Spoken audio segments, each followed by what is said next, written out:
Over the past few weeks, the developers of Middle-earth Shadow of War have been revealing more and more features that they're including into the game. These features add so much more to the diversity of content that we will see in Shadow of War, and also just pad out the game with more side activities for us to do in the Middle-earth world. In today's video, I'm going to be looking at the recently announced features that are going to be in Shadow of War. First of all, we have the fact that fast travel is returning from the first game. Although this may seem like quite a mundane thing, it is useful, especially considering the fact that the open world of Shadow of War is going to be much bigger than that of its predecessor. In a big open world, sometimes you need to use fast travel if you can't be bothered to traverse the huge areas in the game. Not only does it allow you to travel across regions, but it also allows you to travel between regions, which is also useful because this means that you can travel to a whole other open world area almost instantly. Another thing that is exciting is that they specified in a live stream recently that you will be able to explore Celebrimbor's hidden barrows. If you don't know already, barrows are essentially graves or tombs of sorts in the Lord of the Rings world. They also specified that high level gear and weapons can be obtained from these barrows, so possibly we could be able to see Talion wearing Celebrimbor's elven armor, which I personally think would be an awesome armor to try and obtain. I hope that these barrows would work similarly to the tombs in the Assassin's Creed franchise,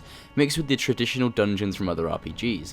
This way, we could have the perfect mix of climbing and parkour sections, puzzle sections, and also combat sections with possibly a boss. This could lead to a really great set of side quests in which we can search for Celebrimbor's barrow to obtain some high level gear, and I cannot wait to see more about these dungeon style activities. Additionally, the livestream featured gameplay of siege beasts being used, which shows that we will have the opportunity to dominate these beasts and use them against the minions of Sauron. Now, I highly doubt we will be able to have an army full of these beasts because that would be completely overpowered, but I imagine that we'll be definitely able to have a fair few under our control, so we can utilize their strength in battle. It is also said that they will have a variety of ammo because they can shoot various projectiles from the catapults that are mounted on their backs. I don't doubt there will be plenty of uses for these siege beasts when attacking forts whilst trying to get to an overlord, or when protecting one of our friendly forts or human settlements such as Minas Ithil. Talion can also summon a variety of beasts and creatures to aid him in battle, such as caragors, spiders, and humans. This will add a lot more diversity to the combat in Shadow of War, because instead of Talion taking on huge groups of Uruk at once by himself,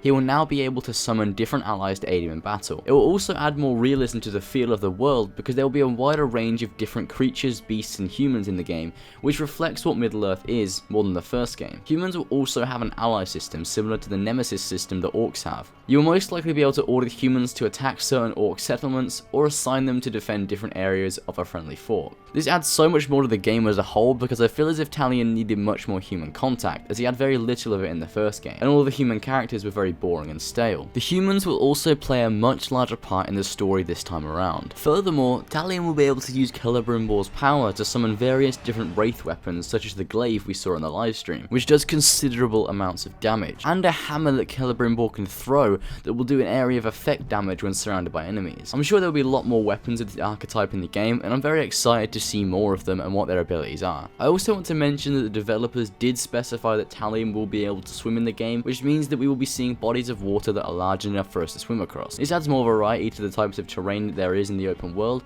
which just increases the depth of the world overall. Lastly, the most interesting thing that was revealed in my opinion was the arena mode. The arena mode is quite self-explanatory.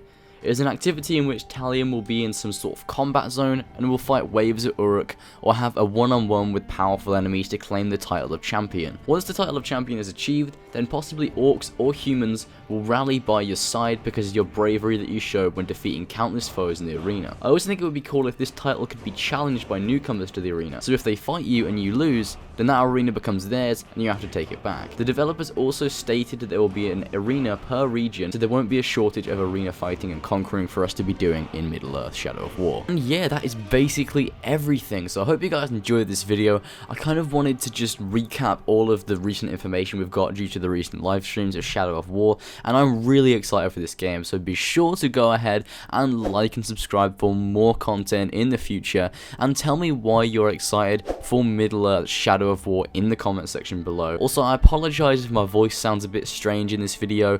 I've got a bit of a cold coming on, my throat hurts a lot, so that doesn't really add to everything, but I hope you guys enjoyed the video, and yeah, be sure to comment down in the comment section below the reasons why you are excited for Middle-earth Shadow of War, and I will see you guys in the next video.